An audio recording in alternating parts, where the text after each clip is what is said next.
Hi there, thought I would just make a little video showing you guys how to do the first in, first out stock valuation method.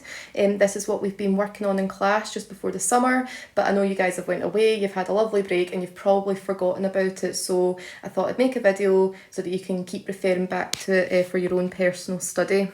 We're going to do task 1 together, and in class we sort of went into more detail about the first in first out method, like how you would use it, but in a nutshell, what you're basically doing is the first stock that is received, or in other words, the first stock that you make is the first stock that you will issue or sell to customers. In other words, in class we kept talking about cupcakes just because we sort of thought, well, when you make a batch of cupcakes, the first batch that you make is the first batch you want to sell, because eventually cupcakes will go off and rotten, so you want to get rid of that stock before it does.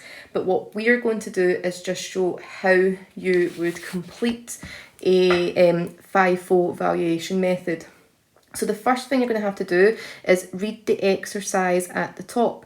It says, for exercise 1, prepare a stock record card to show the price, quantity and value of the units received, issued and in stock using FIFO. So just remember, received is like the receipts bit, it's basically the stuff you make.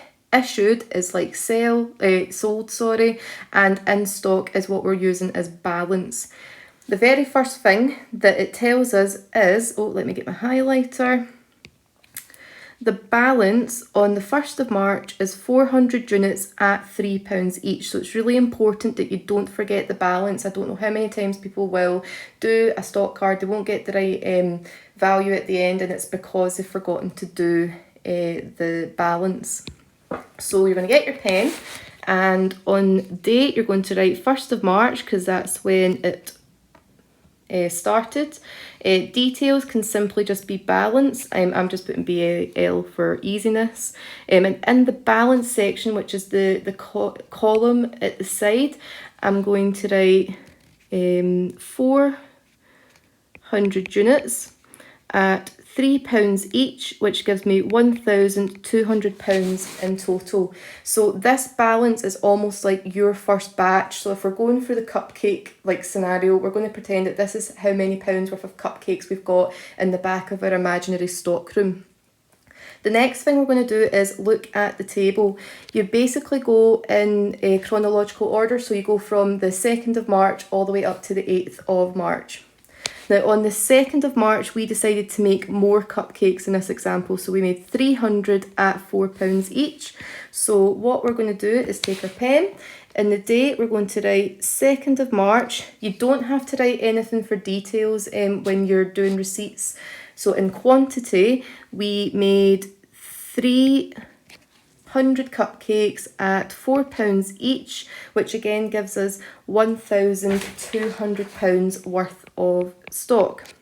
Now we've already got £1,200 worth of stock in our imaginary stockroom, so we're just going to add them both together. So in the balance section we're going to write our original cupcakes, or our balance. So we had 400 at £3, which gives us 1,200, and we're also going to add this second batch that we've made, so 300 at £4 each, which is 1,200. You simply add them up together, which gives you £2,400. So far so good, nice and easy. Now on the 4th of March we have our first issue, so almost like your first sale if you will. So on the 4th of March we issue 200 cupcakes to job A. So in other words, we're going to take 200 cupcakes away from the original batch. So if I get my pen again, on the 4th of March we're going to write in details job A, because that's what it's called, job A. So in job A we issued 200 cupcakes. Now we have to go for the original price of the first batch. So the first batch price, as we know, was £3. So 200 cupcakes at £3 each, which gives us a total of 600. So we've sold £600 worth of stock. When we get to the balance, we have to take away the 200 from the original 400, yeah? So that leaves us with 200 of the first batch at £3, which gives us 600. Oh, that wasn't very neat, but you get the idea. 600, and we've still got our second batch completely intact, so 300 at £4, which is still 1,200. You're going to add these both together, which gives you £1,800 worth of stock in your imaginary stock room. Going back to the highlighter, we made more cupcakes on the 5th of March. So on the 5th of March, we made another extra 250 at £5 each. So going back to my pen, on the 5th of March, again going to leave the details blank, I made 250 at £5 each, which gives me a total of 1,250. So going back to my balance or my imaginary stock room, I've got my 200 from my original balance. I have the 300 from the second batch that I made. And I've now got this 250 at £5 that I've literally just made. Again, add them all up to give you a total of 3,050 cupcakes. Now the very last thing we're going to do is look at 8th of March. So on the 8th of March, someone came in and wanted to buy 600 cupcakes, and we're calling this job B. So again, in your stock card, you put 8th of March, job B.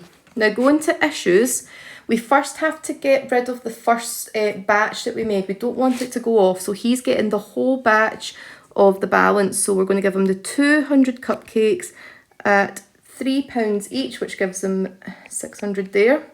He still has another 400 cupcakes to buy, so we're going to give him the whole second batch that we made, because there's only 300 cupcakes in that second batch.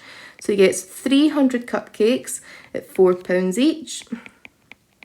And he still has another 100 cupcakes to go, so we're going to have to go to our last batch and give him 100 cupcakes at £5 each, which gives him 500. Now going back to our stock room, after giving that individual all those cupcakes, we should be left with 150 cupcakes. If you're not sure how I got that, it's because if you think about it, we gave him 100 cupcakes of the third batch. In the third batch, there was only 250. So 250, take away 100, will leave you with your 150 cupcakes. 150 times 5 leaves us with £750 worth of stock in your stock room. So together we have just went through the first exercise of FIFO. If you have any questions at all, please make sure you're asking your teacher.